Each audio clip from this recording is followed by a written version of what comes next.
네, 존경하는 국민 여러분, 김상훈 전원위원회 간사님과 선배 동료 의원 여러분, 충남 천안시병 이정문 의원입니다. 저는 오늘 선거 결과의 비례성과 대표성을 높이고 국민의 수용 가능한 선거제도 개편을 위한 대안으로서 소선거구제와 권역별 병립형 비례대표제의 필요성을 말씀드리고자 합니다. 지난 21대 국회의원 선거에서 준연동형 비례대표제를 도입하면서 사상 초유의 위성정당 사태를 겪었습니다. 이로 인해 당초 제도의 도입 취지와 달리 정치 양극화와 극한적 대립은 심화되었고 국민들의 정치에 대한 불신감은 더욱 커졌습니다. 그러나 이대로 가만히 있을 수는 없습니다. 선거제도 개편을 통한 정치개혁은 더 이상 미룰 수 없는 시대적 소명입니다. 가속화되는 인구 감소와 지역 간 불균형에 따른 소멸위기 지역의 이익을 고르게 대변하고 정치적 자원을 공정하게 배분하기 위해 특단의 개혁이 필요하다는 것에 반대하는 의원은 아마 없을 것입니다. 그럼에도 불구하고 개혁의 함의를 충분히 반영하면서도 급격한 선거제도의 변화에 대한 반발심과 국민 수용성 문제 등 현실적인 사안도 고려하지 않을 수 없습니다. 통상 소선거구제는 사표가 많아 소수당에 불리하고 중대선거구제는 사표가 감소하고 소수당 인물 선출에 용이하다는 공식이 일반적으로 퍼져 있습니다. 그러나 작년 전국 동시지방선거 중대선거구제 시범 실시 결과는 이와 같은 공식이 맞지 않았음을 나타냈습니다. 중대선거구 시범 실시 지역 30개 선거구에서 총 109명이 당선되었는데 이 중 민주당이 55명, 국민의힘이 50명 당선되어 양대 정당 소속 당선자가 무려 전체의 96.4%에 달했습니다. 정의당, 진보당 등 소수정당 후보는 단 4명 당선에 그쳤고 이는 전체 당선자의 3.6%에 불과했습니다. 입법조사처가 발표한 보고서에서도 시범 실시 지역의 선거에 참여한 소수정당의 경우에도 후보의 당선율이나 득표율이 높지 않았고 특히 5인 선거구에서는 소수정당 후보자가 단 한 명도 당선되지 않았다며 중대선거구 시범 실시 한계가 있음을 적시했습니다. 결국 중대선거구제를 도입한다고 하여 비례성이 강화되고 소수정당 후보가 당선되는 것이 아니라 오히려 투표 방식의 전면적인 변화로 인해 일반 유권자의 혼란이 가중될 우려가 있습니다. 또한 후보자 난립으로 인해 후보자를 알기 힘들고 넓어진 선거구역과 거대해진 투표용지로 인해 선거 비용이 증가할 가능성도 큽니다. 정개특위에서 발간한 정치개혁 국민인식 조사 보고서에서도 소선거구제가 40.5%로 선호도가 가장 높게 나타났으며 엊그제 발표한 SBS 여론조사에서도 소선거구제가 52.9%로 가장 높게 나타났습니다. 아직까지 우리나라에서는 소선거구제가 국민 수용성이 가장 높은 투표 방식인 것입니다.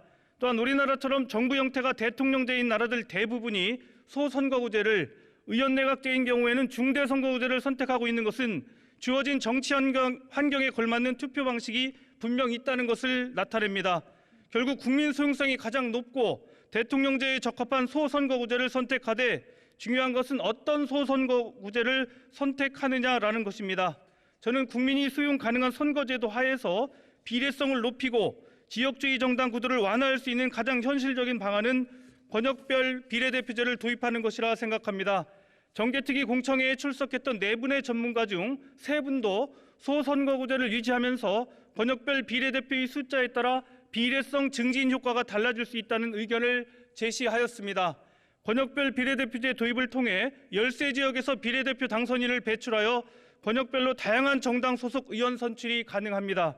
또한 비례대표 의원들이 지역 대표성을 가지고 선출되어 지역의 의견을 입법 과정에서 적극적으로 반영을 할 수 있고 소멸위험지역 등 농산어촌 소속 권역의 비례의석 배정을 확대하여 농산어촌 지역의 대표성을 강화할 수도 있습니다.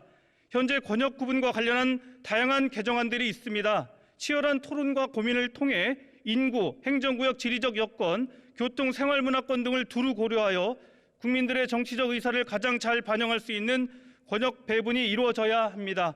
물론 권역별 비례제 도입 이외에도 비례대표 후보자 추천 방식의 불투명성에 대한 부정적인 인식이 매우 큰 만큼 비례대표 국회의원 선출 방식 개선에 대한 문제도 진지하게 고민해야 할 것입니다. 지난 21대 국회의원 선거에서 국민의 정치 혐오감을 키운 위성정당의 탄생은 준연동형 비례대표제의 도입 때문이었습니다.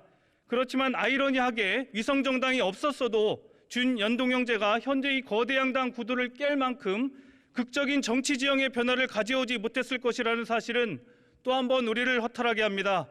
무엇보다 준연동형 비례대의 가장 큰 문제는 위성정당 창당의 원인이 준연동형 비례제 자체에 내재되어 있기 때문에 제도적 장치를 통해서는 근본적으로 위성정당 창당을 막기 어렵다는 것입니다. 이는 과거 여러 나라에서 위성정당 창당이라는 연동형의 문제를 해결하지 못하고 병립형으로 전환을 하거나 제도를 폐지한 사례에서도 충분히 알아볼 수 있습니다.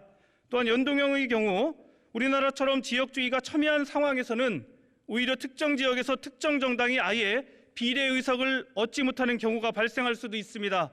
이는 지역에서 활동하는 정치 신인들이 정계 진출을 가로막는 방해물이 될 수도 있다는 문제도 있습니다. 성공적인 연동형 비례대표제 도입의 사례로 보통 독일의 경우를 많이 인용합니다. 그러나 우리나라와 독일의 정치적 환경과 배경은 많은 차이가 있습니다. 독일은 나치 일당 독재 경험으로 소수 의사가 반영되는 다당제 의회 구조가 형성되어 있습니다. 결국 위성정당 방지는 제도가 아닌 정치적 사회적 합의의 문제이지만 과연 우리나라의 정치 환경에서 단기간에 그러한 합의가 가능할지는 미지수입니다. 현재 혼합형 선거제도를 채택하고 있는 OECD 국가 중에서 준연동형 비례대표제를 운영하는 대통령제 국가는 우리나라가 유일합니다.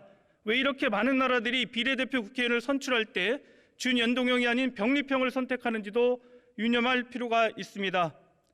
존경하는 국민 여러분, 앞서 저는 선거제도 개편안에 대해 소선거구제와 권역별 병립형 비례대표제를 제안드렸습니다.